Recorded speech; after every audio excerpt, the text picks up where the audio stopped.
from each happily ever after, every wish upon a star. Let's break down the movies that shaped who we are, from memory lane to now and everything in between. The most famous of films to the ones we've never seen. Decade by decade, all the times we laughed and cried, and with a little pixie dust, they will all take flight, reliving the feelings, and we're trying our very best. And if they mean the same to you, please be our guest. So hop aboard, we would love to have you as we hang with a certain mouth, the whole gang too. If you love nostalgia stuff, we hope this does the trick. Thanks for joining us as we deep dive the magic. Hi, and welcome back to the Deep Diving the Magic podcast. I'm KJ. And I'm Jeffrey. And she means it when she says, welcome back. Because this is take two. Because the sound didn't work for take one. So get ready for the best, very much rehearsed now, second version of the Deep Dive podcast, where we are back today with the Deep Dive number 101. Disney feature-length film number 101. Welcome to the 100s. From June the 22nd of 1971, the 101st Disney feature-length film is called Scandalous John. You know what I feel like we're doing right now? You know how like the GPS says it's going to take you 64 minutes to get somewhere, and you're like, oh, I can get there in 62. Well, Scandalous John. Buckle up. I had never heard of Scandalous John before. I I haven't either. can almost 100% assume that you've never heard of Scandalous John before. But it is another Disney Western film. It is featuring Brian Keith from The Parent Trap and other film fame. Yep. Do you want to start us off with a synopsis? A crotchety old ranch owner fights to be able to live his life the way he wants to, and not the way other people and the law tell him he has to. Yeah, so he's a crotchety man for sure. He thinks it's one thing and it's completely different, and He definitely seems to have some level of dementia going on, yeah, and he thinks he lives in another time. definitely. But do you have any opening thoughts or anything? Mm-mm. All right, would you like to kick us off with the beginning of the film? Sure. So the film opens up with two guys in a truck. They pull up to this old ranch. They are speaking in Spanglish. The passenger mentions that he doesn't like the place, while the driver tells him to go look for the patron and of the ranch, and then he just kind of shoves him out of the truck and drives off. Yeah, The setting looked like the scene from Davy Crockett's where they're dying in the Alamo. run down like a movie setty kind of. Yeah. Yeah. Um, the passenger, which we later find out goes by the name Paco. Um, his name's actually Francisco, but he goes by Paco. He's being shot at by the owner of the ranch, and he tries to catch him with his lasso, and he tells him that he's caught him red-handed. Then you see a woman running out, which we find out is the granddaughter, Amanda, telling him, the grandfather, to stop because it's not the mortgager. Yeah, so we instantly learn that there's something wrong with the mortgage and like they're Yeah. behind on bills. And the grandfather's name is John. The scandalous one. Mm-hmm. So we're off to some racial stereotypes right from the beginning, but so they end up this dude is gonna work for this family. Yep. They're like, you can cook, you can clean, because the granddaughter has to go back to work. She works at a college kind of far away, and she can't stay. She's like out of time, right? So Yep. she has to work. She has to go So back. she has to go back. They offer to pay Paco $20 a week to work for the family and take care of the grandfather, which he's all excited because it's actually a bunch of money in pesos. I don't know if you wrote it down. $250, well, 250 pesos a week. 250 pesos. So he's all excited. Mm-hmm. The old man, again, John, he thinks he's a gunslinger from a different time. Um, so the granddaughter leaves, and Paco and John are kind of bonding. They rant, they play guitar, they dance. Um, We then see in the next scene that a fancy car, because it's a different time than they think it is driving. Um, there's like a guy in it who's driving the granddaughter back to the desert place, like back to John's house. Hmm. Um, the guy's kind of a creep. Um, and he talks about how his father is like this rich real estate tycoon guy who's trying to turn it into a museum. He is a powerful land developer Mhm. who's buying up pretty much all the land in this area. To turn him into a museum. Yeah. Um, they say that, so John is like, well, I want to save this. I'm going to pay off my mortgage. Like this is my land. I'm a gunslinger. You can't take this from me. Hmm. Yada, yada, yada. So we learn that he has 40 days to save it. Anything? So he comes up with this plan Mhm. to pay off his mortgage, and he's not told anybody. And he's telling Paco this, and he's like, so what we're gonna do is we're gonna go out on a cattle drive like I used to when I was a kid, and we're gonna sell the cattle and take the money that we get from the cattle drive to pay off the mortgage. We'll have enough to pay off the mortgage and then some. Mhm. And Um, Paco is like, all right, this sounds like a great plan. yep, I wrote down that there's more ranting, there's more gun shooting, which is kind of the MO of this entire film. Yep. The man is definitely spiraling into madness, like you said, maybe some sort of dementia. So he's going to go on this cattle drive. Tell me about the cattle drive. Tell me about the herd. So he gets Paco to help him get up the supplies and everything. And then Paco gets a donkey and John is going to ride off on a horse. They go out to the barn to start to gather up the herd. It's one cow. It is a steer. And on the left side of this steer, it has multiple brands that look like a child went out there and drew a cow on the side of it and like the T-bone steak part. And it was just all sorts of weird brands on this one steer. Yeah, he's got more tattoos than me. Their herd is one steer. Well, Okay. yeah. So, at the same time, the rich guy from earlier, whose name is Jimmy, returns because he's gonna help pay for the place because he wants to pay. He basically wants to buy the granddaughter's hand in marriage. Mm-hmm. Um, and the John really doesn't want anything to do with this, but he does take some money from him. Um, and the the cattle drive begins. They are riding and they end up riding like to get supplies and they ride into like a pretty high tech city. Like I think it's in the 1960s. So Mm-hmm. this just proves like the disparity of like he thinks it's one time frame, but it's really a different time frame. Yep. Um, um, they he sends Paco on his donkey into like the store to buy some stuff while he goes to something. Mm-hmm. More inappropriate talk. And the sheriff comes, and the sheriff, who doesn't carry a gun, um, he says that he's there to deport Paco. Mm-hmm. Anything on this scene? No. So he's there to deport Paco for not having his papers.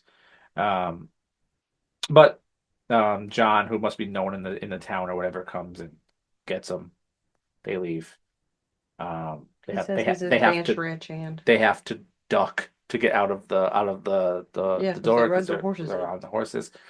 So they begin their one cow cattle drive. The police are tracking them. Um, at the same time, the granddaughter realizes or learns that uh, Jimmy paid some money to the grandfather. So she gets mad and she punches him because she doesn't want to lose the ranch. There's more ranting. There's more gun shooting. At the same time, we learn that Mr. Whitaker, who is Jimmy's father, who is the tycoon dude who wants to buy the land, is arriving.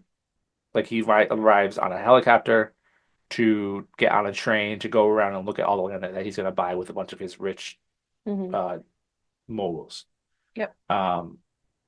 At the same time, these dudes are on their cattle drive and they see like a motorcycle gang and they confuse this gang for something else because they think it's a different time. They try to they think that this gang is like um, doing wrong by this lady, so they try to stop them. They're like trying to lasso them, but like they end up falling off their horse and stuff. And then they learn that like the men are actually not doing anything wrong. They're just like they're Hmm. refueling up, but they end up causing like the whole like building the fall down and stuff like that. Hmm. They continue their journey. He And did give her some money for it though. yes, right. He did give him some of the money that because he doesn't have any money, but he has the money from Jimmy. Um, they're riding, and I'll let you talk about this a little bit, but they're riding, and Paco sees like a sign and like a bunch of stores where it's like a little like Western style truck stop where it's like ice cream, beer, gear, ice cream, beer. Come on in, come on in. Yeah, it says cold beer, ice cream, something else, I don't remember. And Paco is all excited because it looks like they've been riding for days and they're obviously tired, thirsty, and he gets so excited. And then John turns around and shoots his gun in the air and tells him it's just a mirage, don't fall for it. And if But you, it's not. I can't let you go over there because if you do, I'll have to shoot you It's all right. to put you out of your misery.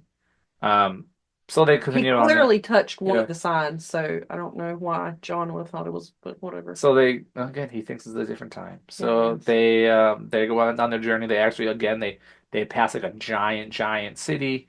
But again the delusional John says that it's just a mirage. And they finally but they finally find some water and they're all excited. So they jump in this dirty river with a Water bunch of the hole. animals. Because It was a watering hole, they and it think was a it's a bunch of different time. cows, Um an actual herd, that's true. Um, but they make it to like a reenactment city. It's like a reenactment. I'm sure everybody's heard of them, like an old like fashioned, an old western. yeah, like a cowboy saloon type, old like a reenactment city, like I said. And they do like old fashioned shows with like natives and stuff, and people get bussed in there to go enjoy it. But Hmm. again, they think it's Yeah, real. because the some two buses came in, and it had like a what was it, New Jersey chorus or something. Yeah. But they think it's real. So they think that they're actually gambling at this gambling table. This is where the nickname Blackjack comes up. Hmm. He starts referring to Mr. Whitaker as Blackjack. Um, this results in more ranting. This results in more gun shooting. Hmm. But he goes outside because he gets chased outside because of the whole gambling thing. And he ends up shooting in the air and he ends up shooting out the windows of a passing by train, which very conveniently has the rich people on it. Hmm. Um, at the same time, the granddaughter shows up to try to like stop the situation before John can get arrested. Hmm. But the police decide that they're going to let Paco go because Paco is not doing it, didn't do anything wrong. So Hmm. he's like, "Well, I want to do something wrong too," and he ends up shooting out some of the windows of the train as well. Yeah, and then he hands his gun over to the police officer and he said, "There, I did something." That's right. So arrest me So too. that way he's not going to get off scot-free, yes. Um, the rich men on the train see Jimmy, who is obviously Mr. Whitaker's son. Hmm. They summon him onto the train. They all discuss obtaining the land and who was this man that shot up the train. They learn that it was again John McCandless. Hmm. Um, Jimmy and his father they disagree on what's going on. Clearly, Jimmy is completely smitten about this girl and trying to save this madman. Yeah, and he said he's never seen his dad lose, but I'd like to see you lose once, and I think you can by this guy. It's true. So Whitaker's like, fine, I'm gonna pay for John McCandless to get put into like a older home and a retirement home, which would then allow him to access his land. Hmm. Um, but again, John still thinks that he's an old-fashioned gunslinger. So he's gonna stick with his wits and he's gonna continue on his cattle ride for the money to pay it off. Hmm. Um, Granddaughter's trying to talk some sense into him. But they end up getting arrested because they got arrested for shooting out like the train and everything and the commotion they caused. Hmm. So they end up deciding that they're going to leave John locked up. But while the granddaughter and everybody are talking to him and like the sheriff, Paco sneaks out. Do you have anything about the Paco sneaking out over there? Paco Hmm. sneaks out. He's like sitting in like the waiting room. He's like, yeah, there was too many people in there, so I'm just trying to get out. And so they end up putting him back in jail, but we see that Paco then snuck like the guns in. He stole the guns back, Hmm. and in a very like gunslinger way, they are all excited about having their guns and it's all excited. Um, but they talk about how they're arrested, their papers are signed, they lost their herd, but at the same time we see that Jimmy and the granddaughter are gonna bust them out of jail. We'll talk about that, busting them out of jail. I didn't really take notes about that, so. So it's, I don't know, it kind of looks like an old stone looking jail if you think about that with bars for Mhm. windows. And she sticks like a larger kind of stick, a small log, I guess you'd say, in between the bars and then straightens it out. And they're gonna use that to pull that off With their with the truck. truck. Yeah. And she tells John and Paco that she's gonna bust them out. And they do. And John tells them, "There's your jail," and Yeah. hands it back to them. Yeah, because it was just like breaks like it's like a TV set because that's. Literally, the whole wall came off. Yeah. Because again, it was like a reenactment town, and it's a different time. So they whatever they bust out. Jimmy and the granddaughter go on their way because these dudes are certain that they're going to continue their thing, but at the same time, um, their herd is missing. Mm-hmm. Their one cow herd is missing because they Because got the mariachi band took off the with it. mariachi band took off, and the mariachi band is on the train. So they bust onto the train to get back their herd and fight the rich tycoon. There's more ranting, there's more shooting. Mm-hmm. Um, Jimmy and the granddaughter are trying to like follow the train. They end up seeing that the grandfather is on the train with Paco. Mm-hmm. Um, more after more ranting and more shooting, John makes everybody jump off the train. All the rich men jump off the train except for he wants the band to keep playing. So like the Titanic, the band has to keep playing even though things aren't going great. Um, so it ends up being on the train that it is now John McCandless versus Rich Man Whitaker. Um, but then right before their duel can come, at some point in this thing, like the train's going down the track, like the runaway locomotive, the great locomotive chase that we watched many films ago. Mm-hmm. Um, It talked about at one point that the track that they were on ended up in the mines. yeah, because like, somebody switched like the So directional Big thing. Thunder Mountain here. That's right. It's close for refurb. There you go. So whatever, they end up like this duel's gonna happen, but then the train ends up running into like the mine stop and falls over because Mm-hmm. they run out of track. So the train falls off the track, because of course it does. Good thing everybody jumped off except for the band. And then, but we see that Whitaker emerges with the gun, and we see that like there's fire, there's a train that's in pieces.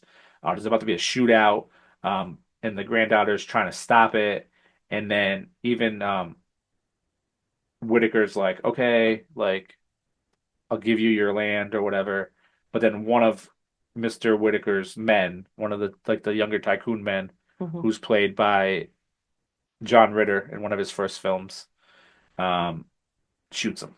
Yeah. He gets shot by the ranch hand. So right before he's injured, he says, he's laying in his granddaughter's arms, and he says, like, you win, Blackjack, you win. And he tells Paco that he was the best partner he ever had. But then Paco's like, look, we made it to Cuevera, which is the Golden City, which I would assume is where they were trying to go on their cattle drive to sell their horses. So they actually made it to where they were trying to go. So their The cattle drive. cattle. They weren't trying to Yeah, sell the sorry, they're trying horses. to sell their cattle. But they made it on their journey. Mm-hmm. Um, and Paco's all excited. But then John McCandless unfortunately does officially pass away. It's all very confusing. Um, Everybody's sad. So then it cuts to they're burying him, and Paco decides to continue on his journey back to his native land. And as he is riding into the sunset, we see an image of John McCandless joining him and doing what he does best of ranting. So he rants. In a very Thackeray thinks. Yeah, like Thackeray Binks. And you would get that in joke if you had heard our non audio filled first recording of this film or of this deep dive. Um, but that's the deep dive.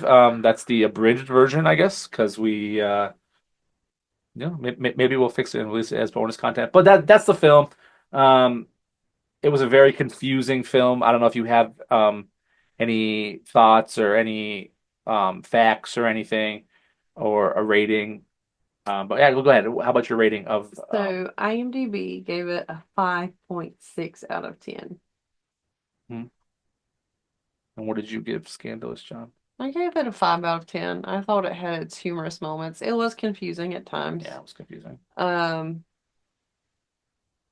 it was kind of scattered about, but I mean, I guess if he really has dementia, then it kind of makes sense the way it was kind of scattered. So, Yeah, he definitely thought that it was like the old Wild West, and it was not. It was like if you ever seen the movie like The Village, where yeah, like they think it's one thing and then they go over the fence and it's something completely separate. That's kind of what it was. yeah. It was very like movie set like. I just thought of something really funny. Um, it's a very scandalous thing for our audio not to work on that. So Scandalous John wins again, I guess. Um, Mm. and it's this light. He's this light right here. Um, I thought you were gonna say our honeymoon. no. The Um, NXT. No, that's another joke that you have to listen to our non-audio filled one to get. But Yeah. either way, Sorry, guys, you missed out.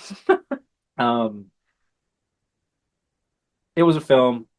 It, I mean, if you're a completist, please feel free to watch it. One of the facts that there wasn't very many facts of this film that we could find.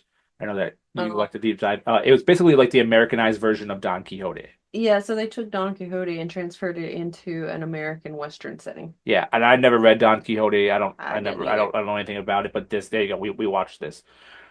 If you are a completist like us, please feel free to watch it. Let us know if it's one of your favorites. Um, Let us know. Deep dive in the magic pod at gmail.com. It was not one of my favorites. I actually think that the 5 rating is kind of generous. I'll save the rant, but it just whatever. It was a film that happened.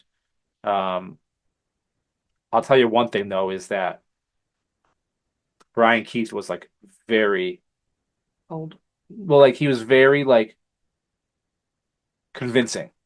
Like Mm. he was playing this character. He was a He character. was, and I'm not gonna lie, I kind of had higher hopes for it with him Mhm. being in it, and it didn't kind of live up to what I thought it was gonna be, But I guess. But I'm sorry if this deep dive didn't live up what you want it to be. I promise if you're a new time listener, we normally dive much deeper, but we already dove much deeper on this. But either way, does this Scandalous John Part 2 make it onto your list upon a star? Your second list upon a star of the 100s. my second list upon a star for this episode. That's No, also true. no, it was not scandalous enough to make it onto my top 10. So I have 101 Dalmatians, The Parent Trap, Sleeping Beauty, Dumbo, The Jungle Book, The Aristocats, Lady and the Tramp, That Darn Cat, The Three Caballeros, and Moon Pilot. And Moon Pilot.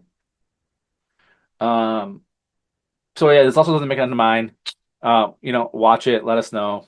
Yeah. My list upon a star, my definitive top 10 through 101 films is 101 Dalmatians, conveniently. 101 to 101. Mary Poppins, Peter Pan, Alice in Wonderland, Babes in Toyland, The Aristocats, Pinocchio, The Adventures of Ichabod and Mr. Toad, Snow White and the Seven Dwarfs, which is from the 1930s and we're in the 1970s, which is kind of cool. And then rounding it out with Sleeping Beauty. Thank you for deep diving the magic with us. We are on Spotify, where you can listen to our lovely voices. Hmm. Um, we are on YouTube, where you can also watch or listen to our lovely voices and see our lovely new set behind us and see where we put in our list upon a star. Um, yeah, we're on Instagram, all that fun stuff. I try to be active on there. And our next film We had to wait a long time from this film to the next film to come out. A whopping 8 days later. 8 days later, the deep dive. Oh, sorry. The Return of Dean Jones Is it? in Is it really? yeah. Oh, okay. It's the 102nd Disney feature-length film. Um, 8 days later, like I said, and it is a film called The $1 Million Duck, which is precursor to the 90s when they had $1 million for the Mighty Ducks. But that's a whole other thing for many years from now. Foreshadowing. So deep dive number 102 from 8 days after this. So from June of 1971, it is The $1 Million Duck. And we look forward to our audio working next time. And we'll talk to you then. Thanks for deep diving to magic. Bye. Bye.